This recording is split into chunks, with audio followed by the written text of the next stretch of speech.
Prabowo, ingat, Bapak masih punya utang terhadap penyelesaian kasus penculikan. Kawan-kawan kami masih ada yang Bapak belum kembalikan. Nah, narasi yang berkembang selama ini bahwa Prabowo adalah pelanggaran HAM berat, kami nyatakan bahwa hentikanlah narasi-narasi itu. Bapak juga belum mempertanggungjawabkan di depan pengadilan. Karena Prabowo tidak terlibat dalam peristiwa 12 Mei penembakan Trisakti 98. Bahwa Prabowo adalah nasionalis, patriot, seorang yang membawa bangsa ini menjadi yang lebih baik. Kasus penculikan tidak bersifat kadaluarsa, baik hukum internasional maupun undang-undang HAM di Indonesia. Jadi kami mohon jangan digoreng-gorengkan lagi per 5 tahun ini bahwa Prabowo adalah pelanggar HAM berat. Bahwa beliau adalah memang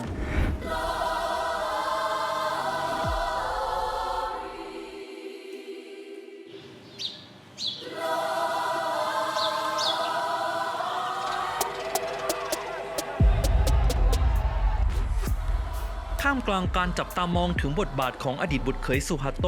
และอดีตนายทหารระดับสูงของกองทัพอินโดนีเซียในฐานะประธานาธิบดีคนใหม่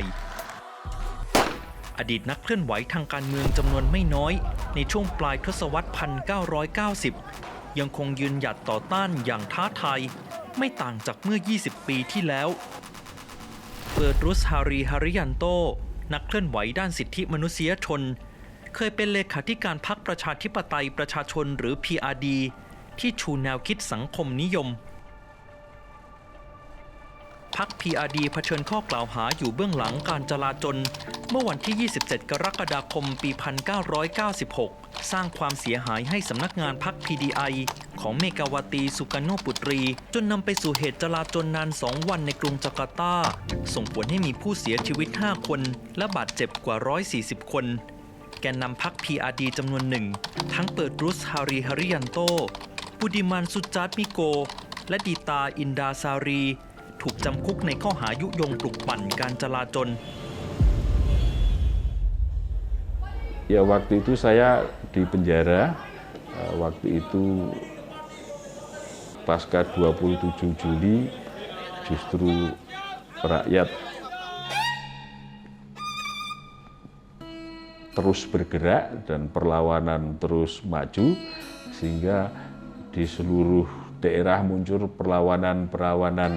mahasiswa ketika terjadi krisis ekonomi yang melanda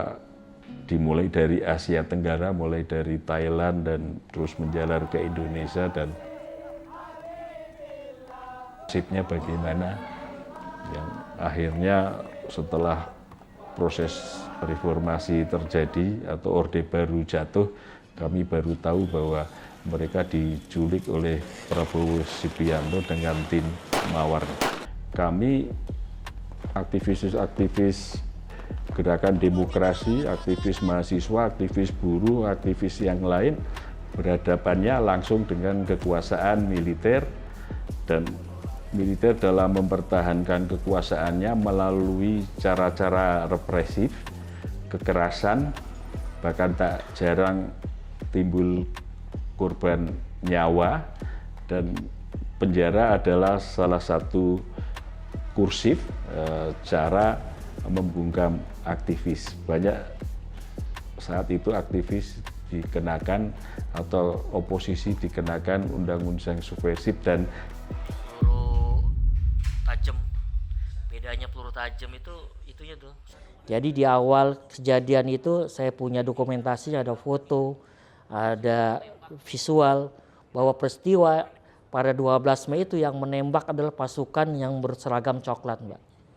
Tidak ada yang loreng apapun baret merah. Dan pada saat itu ya kesatuannya jelas. Yang selama ini yang digoreng-goreng per 5 tahun ini digoreng-gorengin terus bahwa pelakunya adalah Prabowo.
sebagian besar mahasiswa atau teman-teman itu menuduh kami ini sebagai pengkhianat reformasi. Tapi menurut kami adalah Prabowo dan Trisakti adalah sama-sama korban, Mbak. Korban dari penguasa. Karena korbannya karena Trisakti dan Prabowo sebagai jenderal yang benar-benar menjadi kambing hitam. Pada peristiwanya di lapangan tidak ada pasukan yang dikatakan bahwa ada pasukan baret merah yang menembak 4 mahasiswa kami itu. 26 ปีผ่านไปบุดิมานสุจาร์ตมิโกและดิตาอินดาซารีหันมาสนับสนุนปราโบโวในการก้าวขึ้นสู่อำนาจเช่นกันถือเป็นข้อพิสูจน์ของสัจธรรมที่ว่าไม่มีมิตรแท้และศัตรูที่ถาวร